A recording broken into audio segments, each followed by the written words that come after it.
يبدأ الفيلم مع بنت اسمها بيري، وهي تحب الرقص جدا، وحلم حياتها انها تقدم موهبتها قدام الناس وتصير راقصة مشهورة وتسافر حول العالم. لكن مشكلتها البسيطة انها عايشة في مزرعة قديمة، وزوجها هاورد تطوع للجيش، وابوها مصاب بشلل كامل بسبب مرض غريب منتشر في المدينة، فعشان كذا لازم تهتم فيه وتأكل الحيوانات وتساعد في مسؤوليات البيت. وفوق كل هذا بتكون شخصية امها صعبة التعامل معها ومتحكمة فيها بشكل كبير، وتقول لها انت لازم تسوي كذا وما تسوي كذا، وتركز على هذا وتسيبي هذا، واي حاجة غير مسؤولياتها تكون رفاهية ممنوع انها تسويها. وبيكون عندها هواية غريبة واللي هي قتل الحيوانات واطعامها لتمساحها. وفي يوم بيخلص الدواء من ابوها وترسلها امها للمدينة عشان تجيب الدواء، وتقول انه هذه فرصتها وتدخل السينما عشان تتفرج على فيلم استعراضي للراقصات. وبعد ما يخلص الفيلم وتخرج تقابل موظف يشتغل في السينما، وبيكون اعجب فيها من اول نظرة، ويتكلموا مع بعض ويطلب منها انها تدخل معاه وتتفرج على فيلم ثاني مجانا، بس بترفض لانها تاخرت. وفي النهاية بيقص لها جزء من الفيلم اللي كانت تتفرج عليه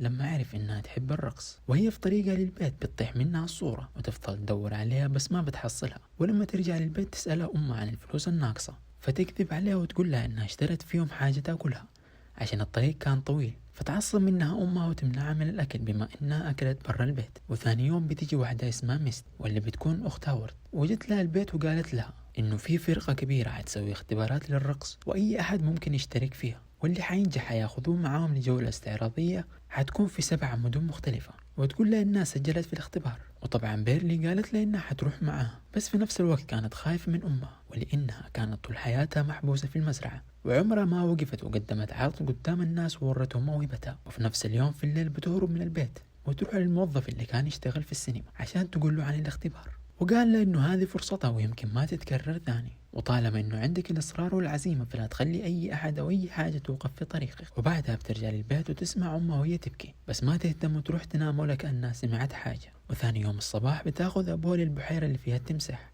وتقول له انها بتحبه ولو سابته ومشيت حتحس بالندم، فعشان كذا حترمي للتمساح. ولكن في اخر لحظة بتوصل امها وتخرب عليها خطتها وترجع ابوها للبيت.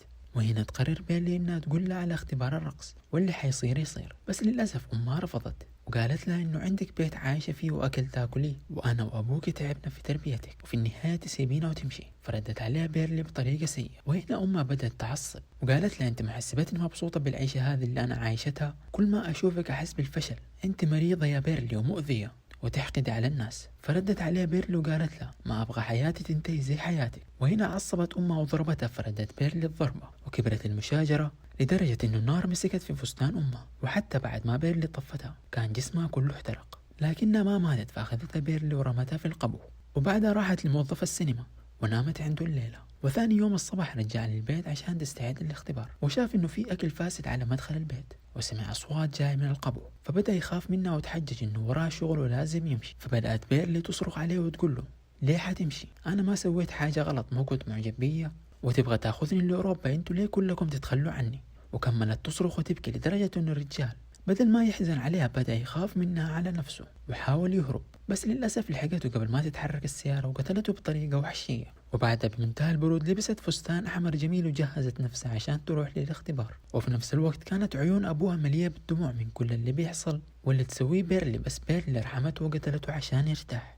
وبعدها راحت لمكان الاختبار وسلمت على ميستي وجلست جنبها وتكلموا مع بعض. وفي الوقت هذا كل البنات كانوا متوترين جدا إلا بيرلي اللي كانت هادية وواثقة من نفسها من كثر المصايب السوداء اللي سوتها وجملت قلبها. وتتبادل الأماكن مع ميستي وتدخل لجنة التحكيم وتقدم لهم استعراض جميل، بس للأسف لجنة التحكيم بيرفضوها لأنهم يدوروا على واحدة أصغر وتكون مختلفة وشعرها أصفر وجميل، ويقولوا له إنه عندهم العديد من الراقصات اللي زيها. وبعد كل الثقة اللي كانت عندها تتحول لحزن وانهيار، وتتخيل واحد من الحكام على شكل أمها بعد ما احترقت وتبدأ تبكي وتنهار، وفي النهاية يقدروا إنهم يخرجوها. وبعدها تخرج ميستي وتشوفها في حالة سيئة فتاخذها وتروح للبيت وتحاول إنها تضحكها وتقول لها اعتبريني هاورد وقولي لي الحاجات اللي كنت تبغي تقولي له هي بس ما كتبتيها في الرسائل، وكانت على أساس إنها تخرج شوية من الحزن اللي فيها. وفعلا بيرلي بدأت تقول لها إنها فاشلة وقبيحة ومو واثقة من نفسها ودمها مو خفيف ولا تعرف تضحك الناس، وإنها مجرد واحدة مريضة وضعيفة زي ما كانت أمها تقول لها. وتقول لها إنها قتلت أمها عشان تحسسها بنفس الوجع اللي كانت تحس فيه، وكان نفسها إنها تحبها وتكون حياتها مثالية أو على الأقل تكون طبيعية زيكم وأكون محبوبة من الناس.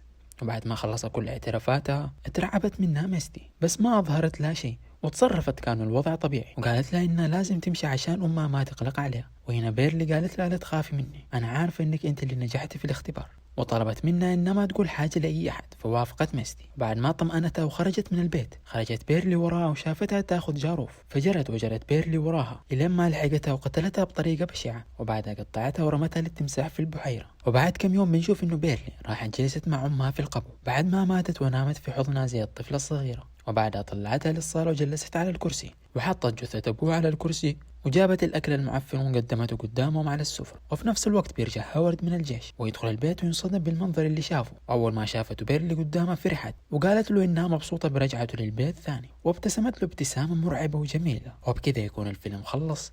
شكرا على المتابعة. إذا عجبك المقطع لا تنسى اللايك والاشتراك في القناة وتفعيل زر التنبيهات ليصلك كل جديد، ومع السلامة.